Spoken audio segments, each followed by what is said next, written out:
Today's My Thoughts Monday is brought to you by GymAware, the leading tool when measuring performance in the weight room.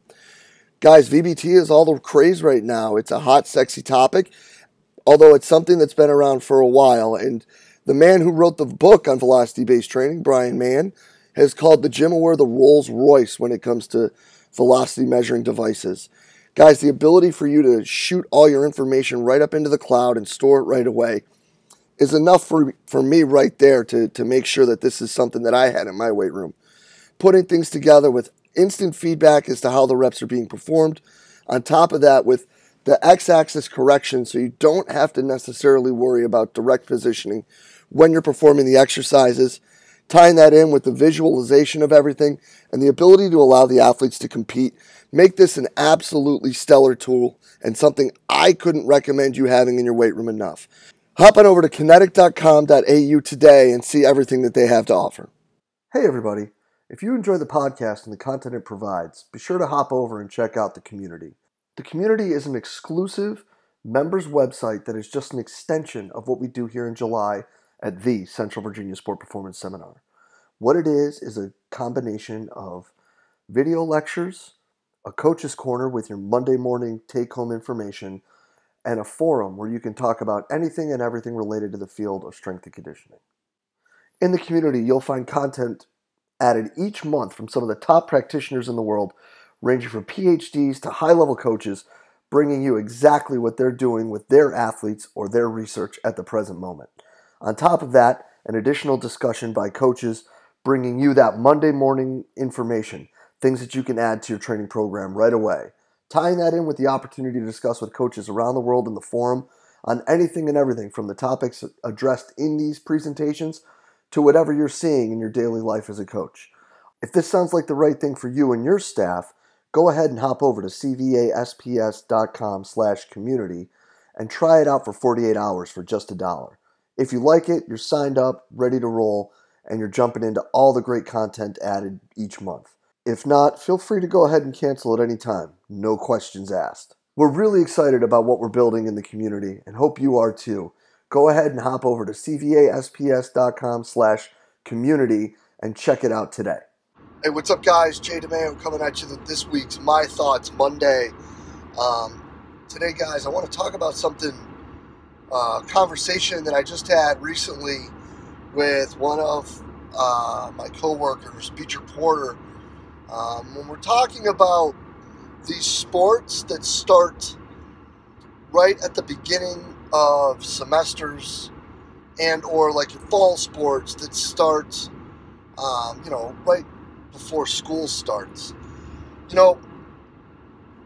We really pride ourselves on, as a profession, when it comes to finding better ways to do things, better ways to prepare kids, and periodizing this, that, and the other thing, and building, the best program that we could possibly build, and consistently looking to educate ourselves better to provide better for these kids. But there's a problem, right? And that problem, when you're talking about these fall sport teams, is that all too often they train in the spring and then they leave for the summer. And then you get the spring sports who train all fall and then leave for 4 or 5 weeks around Christmas time. Now, the latter, this plan probably won't work for them. And we probably need to figure out something better than what I'm going to say. For the prior, for your fall sport teams,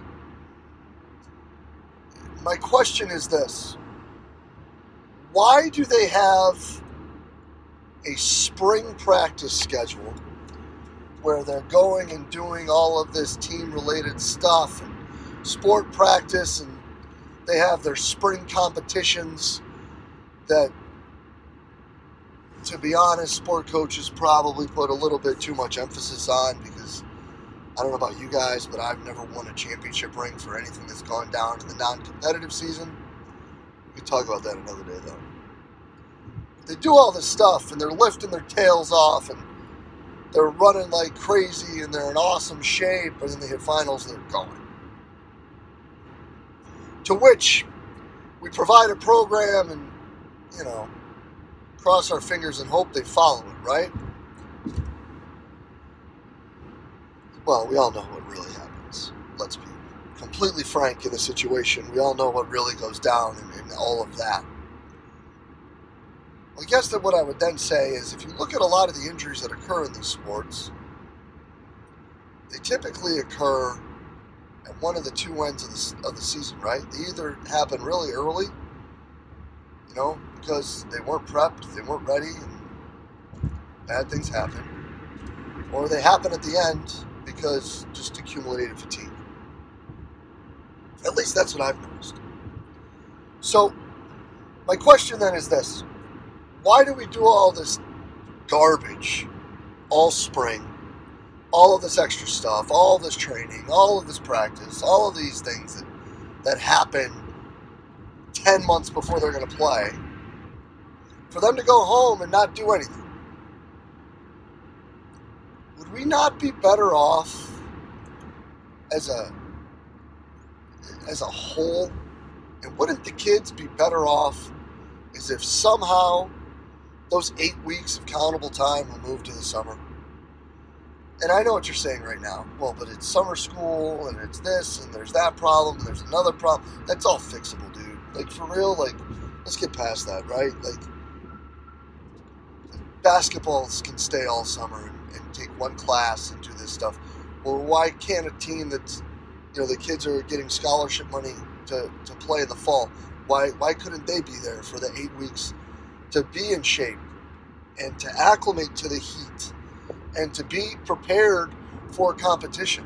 Like, if the NCAA really cares about these kids and their welfare and all of this, that, and the other thing, and, you know, the student experience, why are we forcing them in the spring, the furthest time possible, or half the time the weather outside is so cold or snowy or whatever that you can't even do anything worthwhile, to do all this stuff then and send them home to detrain and not be ready and not put these kids in a situation to be safe and healthy when they're playing?